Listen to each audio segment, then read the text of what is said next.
नमस्कार साथियों, आप सभी का एक बार फिर से हार्दिक अभिनंदन है आपके अपने यूट्यूब चैनल डीएलएड एकेडमी पर। मैं हूं एस कुमार। आज के इस वीडियो में जैसा कि आपको थंबनेल दिख रहा है, संख्या पद्धति पार्ट 2 अपन पढ़ने वाले हैं। यहाँ इस वीडियो में मुख्य बिंदु भिन्न और दशमलव रहेगा, जहाँ भिन्न के बारे में और दशमलव के बारे में जितनी भी जानकारियाँ हैं वो यहीं इसी वीडियो में आपको मिल जाएगी। और प्रश्न किस प्रकार से आते हैं, तो हमने यहाँ प्रश्नों को भी लिया है जो पुराने पेपरों में आए हैं, और उसके अलावा जो प्रश्न आ सकते हैं उनको भी यहाँ डिस्कस करेंगे। साथ ही रोमन संख्याएं क्या होती हैं, कैसे लिखा जाता है, तो इसके बारे में भी बात करेंगे। तो आपको बेसिक से पढ़ाएंगे, प्रश्न कैसे डिजाइन होते हैं वो भी मैं आपको समझा दूंगा। छोटे और बड़े सभी प्रकार के प्रश्न आप यहाँ से कर पाओगे। तो सबसे पहले जानते हैं कि आखिर भिन्न किसे कहा जाता है, क्या होती है एक भिन्न, और भिन्न का प्रयोग आप क्यों करते हो दैनिक जीवन में। तो भिन्न का प्रयोग नॉर्मली सामान्य अर्थ में देखा जाए तो भिन्न जो है किसी भी पूर्ण राशि या पदार्थ को बराबर भागों में बांटने के लिए काम में ली जाती हैं। जैसे ये एक पूरे भाग हैं, एक पूरा भाग है, इसके आपने चार भाग, चार टुकड़े कर दिए, तो इन चारों टुकड़ों को प्रदर्शित करने के लिए, इनके हिस्सों को, इसके भागों को दर्शाने के लिए जिस चीज़ का प्रयोग करते हैं वो क्या कहलाती हैं, भिन्न कहलाती हैं। जैसे कि इस आकृति में आपको आधा भाग जो है रंगीन दिखाई दे रहा है, आधा भाग कैसा दिखाई दे रहा है, खाली दिखाई दे रहा है। ऐसे ही इस आकृति में, दूसरी आकृति में आपको दिखाई दे रहा है कि चार भाग में से टोटल कुल चार भाग है, जिसमें से कितना भाग रंगीन है, एक भाग जो है आपका रंगीन है। तो आपकी भिन्न कितनी बन जाएगी, 1/4। और आपको ये बताना हो कि खाली भाग कितना है, तो आप क्या बताओगे कि टोटल चार भाग में से तीन भाग खाली हैं, यानी कि 3/4 वाली एक भिन्न बन जाएगी और 1/4 वाली दूसरी भिन्न बन जाएगी। और दोनों में अंतर क्या है कि एक तो रंगीन भाग को दर्शाती हैं और दूसरी भिन्न जो है आपके खाली भाग को दर्शाती हैं। तो इस प्रकार एक आकृति आपको दो भिन्नें जो है प्रोवाइड करवाती हैं, जहाँ एक भिन्न किसी एक भाग को दर्शाएगी और दूसरी भिन्न किसी दूसरे भाग को दर्शाएगी। और अगर आप यहाँ दोनों हिस्सों को जोड़ लोगे तो आपका जो आंसर आएगा, हमेशा एक ही चीज़ की दो भिन्नें जो होती हैं उनका योग हमेशा कितना होता है, एक होता है। जैसे अगर आपको ऊपर वाले हिस्से में देखना हो कि आधा भाग रंगीन था और आधा भाग कैसा था, खाली, तो दोनों का योग कितना हो गया, एक। इसी प्रकार इस आकृति में देखना था कि रंगीन भाग कितना है, 1/4, और खाली भाग कितना है, 3/4, और दोनों को जोड़ेंगे तो कितना आ जाएगा, एक आ जाएगा। आप इसे सोल्व करके देख लीजिएगा। तो प्रत्येक जो एक चित्र की जो दो भिन्नें होती हैं उनका योग कितना होता है, हमेशा एक होता है। तो ये तो बात हो गई भिन्न की। आपसे कोई परिभाषा नहीं पूछेगा भिन्न की, आपसे जो है प्रश्न पूछता है। तो वो प्रश्न कहाँ से आते हैं, वो प्रश्न आते हैं दोस्तों उसके प्रकार से। तो इसके प्रकारों को बड़े ही आसानी से आपको समझा दूंगा, बस आपको पूरा वीडियो देख लेना है। यहाँ से आपके पेपर में एक भी प्रश्न बाहर नहीं जाएगा। जैसे सबसे पहले आपसे पूछ ले कि उचित भिन्न किसे कहते हैं, क्या होती हैं प्रॉपर फ्रैक्शन, उचित भिन्न। तो जिस भिन्न का हर यानी नीचे वाली संख्या अंश से बड़ी हो, अगर नीचे वाली संख्या ऊपर वाली संख्या से बड़ी है तो वो क्या कहलाता है, आपका सरल भिन्न या उचित भिन्न कहलाता है। जैसे कि 1/4 में 4 बड़ा है, 1/2 में भी नीचे वाला हर जो है वो बड़ा है, 3/4 में भी जो है नीचे बड़ी संख्या है, और 5/7 में भी नीचे जो है एक बड़ी संख्या दी गई है। तो ये सभी भिन्नें उचित भिन्न कहलाती हैं। अब इसी का जो ऑपोजिट होता है वो होता है अनुचित भिन्न। तो अनुचित भिन्न क्या होगी, जहाँ हर तो क्या रहेगा, अंश से छोटा, ऊपर वाली संख्या बड़ी रहेगी और नीचे वाली संख्या छोटी रहेगी। जैसे 4/3 में 4 बड़ा है, 3/2 में 3 बड़ा है, 7/5 में 7 बड़ा है। तो इस प्रकार आप पता लगा लोगे कि उचित भिन्न और अनुचित भिन्न में क्या अंतर है। उचित भिन्न का एक और नाम आपको पता होना चाहिए, वो है सरल भिन्न। सरल भिन्न वो होती हैं जहाँ आपको जो है उचित भिन्न का रूप देखने को मिल जाए, यानी कि नीचे बड़ी संख्या हो और अगर नीचे छोटी संख्या हो तो वो कौन सी भिन्न हो जाएगी, अनुचित भिन्न हो जाएगी। अब आपको भिन्न के रूप में तो आप तुरंत पहचान जाते हो कि ये उचित हैं और ये अनुचित हैं, परंतु वही चीज़ आपको अगर दशमलव के रूप में दे दे तो आपको कैसे पहचानोगे।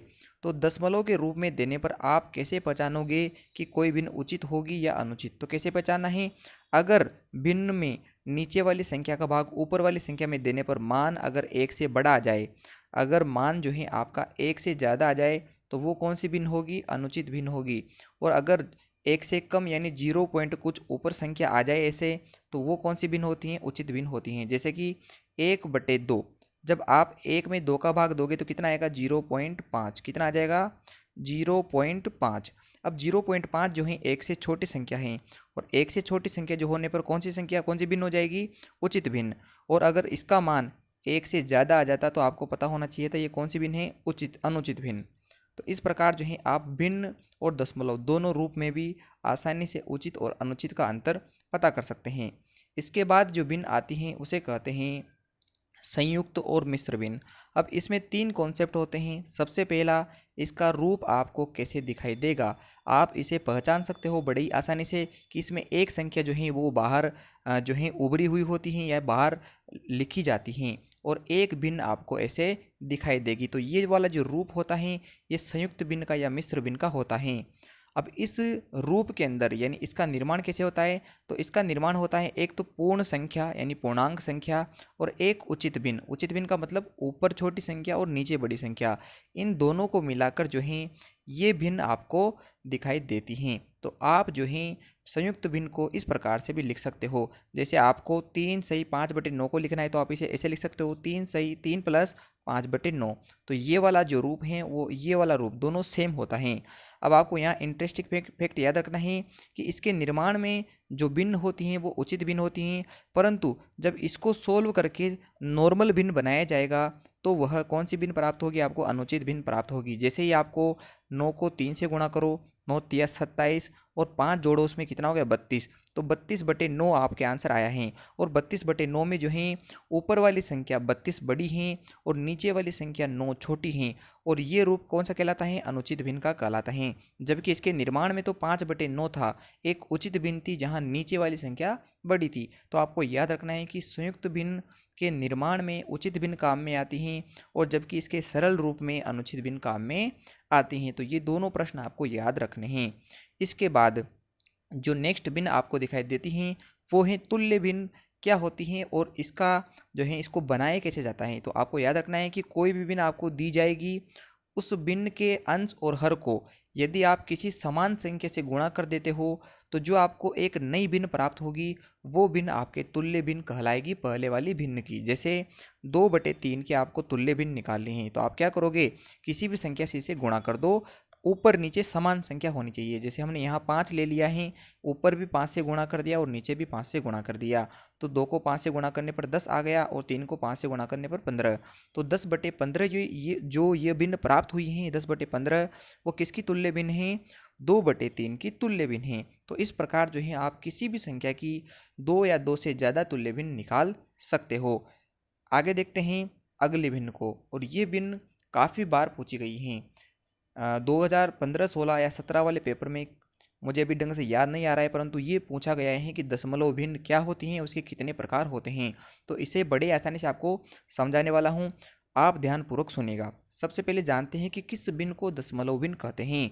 तो ऐसी भिन्न जिसके हर में 10 या 10 की घात के रूप में जो है आपको संख्या दिखाई दे, तो वो जो रूप होता है वो दशमलव भिन्न का होता है। जैसे 2/10 में नीचे 10 आ रहा है, 5/100 में नीचे 10 की घात 2 यानी 10 के 2 जीरो लगाने हैं। ऐसे ही 10 की घात 3 यानी कि 10 के 3 घात लगानी है, 3 जीरो लगाने हैं। तो इस प्रकार जो है आपको अगर 10, 100, 1000, 10,000 नीचे देखने को मिल जाए किसी भिन्न में, तो वो भिन्न कौन सी होती हैं, दशमलव भिन्न होती हैं। आप इसे दशमलव भिन्न नहीं कर सकते। जैसे 3/7 हैं तो ये दशमलव भिन्न नहीं है, ये एक क्या है, या तो उचित भिन्न होगी या अनुचित भिन्न होगी। और यहाँ आपको पता है कि नीचे हर बड़ा होने पर उचित भिन्न होती हैं। परंतु अगर भिन्न ऐसी हो जहाँ आपको कहे कि 1/100, तो ये जो भिन्न हैं ये कौन सी हैं, ये दशमलव भिन्न है, क्योंकि दशमलव लगाने के लिए नीचे जो हैं 0 0 होना आवश्यक है। और नीचे अगर एक भी जीरो आ रहा हो, 10, 100, 1000, 10,000 ऐसे संख्या आ रही हो, तो वो दशमलव भिन्न का एक रूप होती हैं। जैसा कि आपको यहाँ 3 भिन्नें मैंने बनाकर दी हैं। अब मैं आपको एक कन्फ्यूजन दूर कर देता हूँ कि ये कौन सी भिन्न हैं। तो ये जो भिन्नें होती हैं ये भी भिन्न दशमलव का रूप होती हैं। जैसे इसका बिंदु हटाओगे आप तो नीचे कितना आ जाएगा, 100 आ जाएगा। तो कोई भी दशमलव या ऐसे आपको जो रूप दिखाई दे वो कौन सी भिन्न होती हैं, वो दशमलव भिन्न होती हैं। अब दशमलव भिन्न के अंदर काफ़ी कन्फ्यूजन पैदा करने वाला एक होता है कि इसके जो अंश होते हैं, इसके छोटे छोटे भाग जो होते हैं उन्हें क्या कहते हैं। तो आपको याद रखना है कि दशमलव ये जो आपको दिखाई दे रहा है, इसके बाईं ओर का जो भाग होता है वो पूर्ण संख्या वाला भाग होता है। एक दशमलव भिन्न के दो भाग होते हैं। पहला भाग जो है वो पूर्ण संख्या वाला भाग कहलाता है और दूसरा भाग जो है जो दशमलव के दाईं तरफ होता है उसे दशमलव भाग कहते हैं। और इस दशमलव भाग में तीन संख्याएं आपको अधिकतम दी जाती हैं। जहां जो पहली संख्या होती है दशमलव बाद की उसे कहते हैं दशांश, और दूसरी संख्या जो होती है दशमलव के बाद की उसे कहते हैं शतांश, और जो तीसरा अंक या संख्या जो होती है उसे कहते हैं सहस्त्रांश। तो इस प्रकार आपको समझ में आना चाहिए कि एक दशमलव के दो भाग होते हैं, दशमलव भाग, दशमलव के दाईं ओर का भाग, और एक होता है पूर्ण संख्या वाला भाग जो दशमलव के बाईं तरफ होता है। तो इस प्रकार से आपने अभी दशमलव भिन्न को समझ लिया है। अब दशमलव भिन्न दो प्रकार की होती हैं। कितने प्रकार की होती हैं? दो प्रकार की होती हैं। तो इसे भी समझना बहुत जरूरी है। अब वो कौन कौन से प्रकार हैं तो उसको समझ लेते हैं। तो पहला जो प्रकार है वो है शांत दशमलव भिन्न, यानी कि ऐसी दशमलव भिन्न जिसका प्रसार जो है पॉइंट के बाद कुछ संख्याएं आगे आकर रुक गया हो, जैसे कि 3.567। इसे 567 नहीं बोलोगे आप, दशमलव के बाद संख्याओं को अकेले अकेले बोला जाता है। तो इसे बोलोगे 3.567। और अगली संख्या है जैसे 4.23। तो ये जो संख्याएं हैं ये शांत दशमलव संख्याएं हैं, क्योंकि इनका दशमलव विस्तार जो है कुछ संख्याओं के आगे जाकर रुक गया है। परंतु कुछ संख्याएं ऐसी भी होती हैं जिनका दशमलव जो प्रसार होता है वो अस्थिर होता है, यानी कि लगातार चलने वाला होता है। तो उसे दूसरा प्रकार यानी कि अशांत दशमलव भिन्न कहते हैं। और अशांत दशमलव भिन्न भी दो प्रकार की होती हैं। अब वो कौन कौन से प्रकार हैं? तो पहला है अशांत आवर्ती दशमलव भिन्न। कौन सा है? अशांत आवर्ती दशमलव भिन्न, यानी कि ऐसी अशांत दशमलव भिन्न जो लगातार चलती तो रहे परंतु उसमें एक ही संख्या बार बार रिपीट हो। और अगर एक ही संख्या बार बार रिपीट होती है तो उसे आवर्ती दशमलव भिन्न कहते हैं, यानी कि एक ही संख्या बार बार रिपीट होती रहती हैं। और अगर सेम संख्या रिपीट न होकर अलग अलग संख्या रिपीट हो, जैसे यहाँ 10 हैं, फिर आगे 100 आ गया, फिर 1000 आ गया, फिर 10,000 आ गया, तो ऐसे संख्या चलती रहेगी। तो अगर सेम संख्या रिपीट न हो तो उसे कहते हैं अशांत अनावर्ती दशमलव भिन्न। और जो आवर्ती दशमलव भिन्न होती हैं उन्हें बार से भी लिखा जाता है, यानी कि इनके ऊपर एक बार बना दी जाती हैं। और इस बार को बनाने का मतलब होता है कि एक ही संख्या बार बार रिपीट हो रही हैं। तो ये दो प्रकार थे शांत और अशांत दशमलव भिन्न के, और एक होती हैं आपके आवर्ती और अनावर्ती दशमलव भिन्न। इसके बाद बात करते हैं कि प्रतिशत में कैसे बदले भिन्न और दशमलव को। तो पहला प्रश्न है कि ये 2019 में बीएसटीसी में पूछा गया था कि 2/10 को आप किस में प्रदर्शित करोगे प्रतिशत के अंदर। तो कुछ भी आपको ज़्यादा करने की आवश्यकता नहीं है।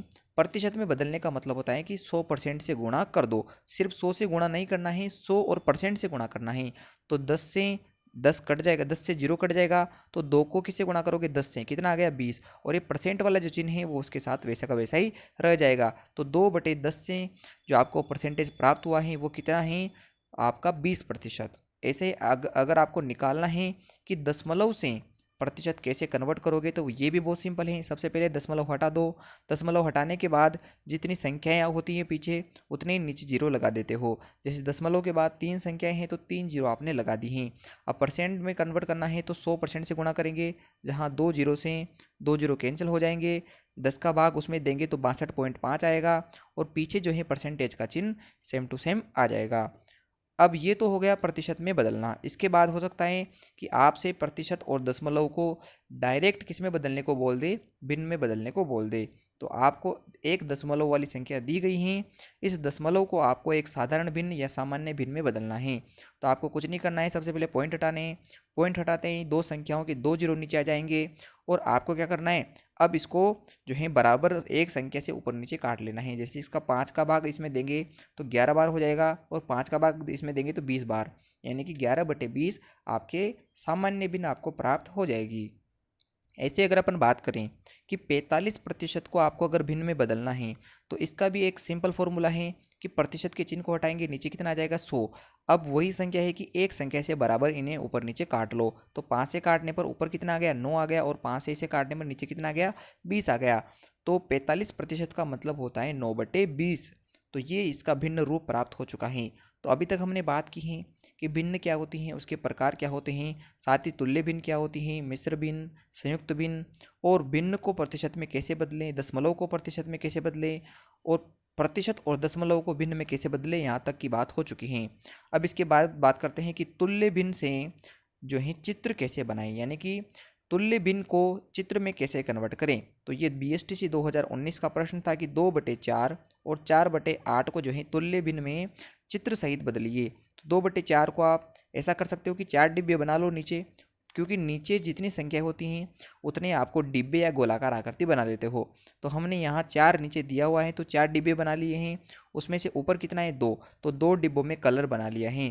तो इसी प्रकार 2 डिब्बे खाली रह गए और 2 डिब्बे भरे हुए हैं। तो ये जो आकृति हैं वो 2/4 के समरूप हैं, यानी कि तुल्य हैं। इसी प्रकार देखते हैं यहाँ कि नीचे 8 हैं तो एक गोलाकार आकृति बना ली हमने, उस गोलाकार आकृति में 8 खांचे बना लिए हैं और 8 खांचों में से ऊपर कितने भाग हैं 4, तो 4 खांचों को यानी 4 हिस्सों को अपने रंगीन कर लिया और 4 को खाली छोड़ दिया है। तो ये जो आकृति है वो किसके समतुल्य हैं, 8 में से 4 भरे हुए हैं और 4 खाली हैं, तो 4/8 को दर्शाती हैं। इसी प्रकार अगर मान लो कि आपको वो तो सामान्य भिन्न दर्शाने को दे दिया है, अगर आपको कोई मिश्र भिन्न दे दे और उसको दर्शाना हो तो कैसे दर्शाओगे, तो सबसे पहले मिश्र भिन्न को सामान्य भिन्न में बदलते हैं।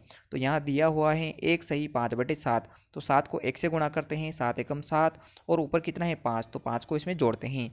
तो 7 और 5 कितने हो गए 12, और 12/7 आपको जो भिन्न प्राप्त हुई है अब इसको आप दर्शा लो। तो एक डिब्बा हमने पूरा बना लिया है, इस पूरे डिब्बे में 12 खांचे हमने बनाए हैं।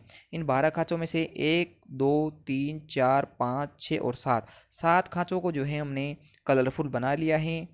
और उन 7 खांचों में जब कलरफुल बना लिया है तो उसको अपन समझ सकते हैं कि ये कौन सी भिन्न हो जाएगी, आपके में संयुक्त मिश्र भिन्न हो जाएगी। अब आगे बात करते हैं कि रोमन संख्याओं को कैसे प्रदर्शित करते हैं। तो रोमन संख्याओं को प्रदर्शित करने का बहुत सिंपल फॉर्मूला होता है, 1 से लेकर 10 तक की संख्याएं आप याद कर लीजिए कि 1 से लेकर 10 तक की संख्याओं को कैसे लिखा जाता है। तो आप स्क्रीन पर देख पा रहे हैं ये 1 हैं, ये 2 हैं, ये 3 4 5 6 7 8 9 और 10, इस प्रकार से 10 संख्याएं लिखी जाती हैं। उसके बाद आपको याद करने हैं LCDM।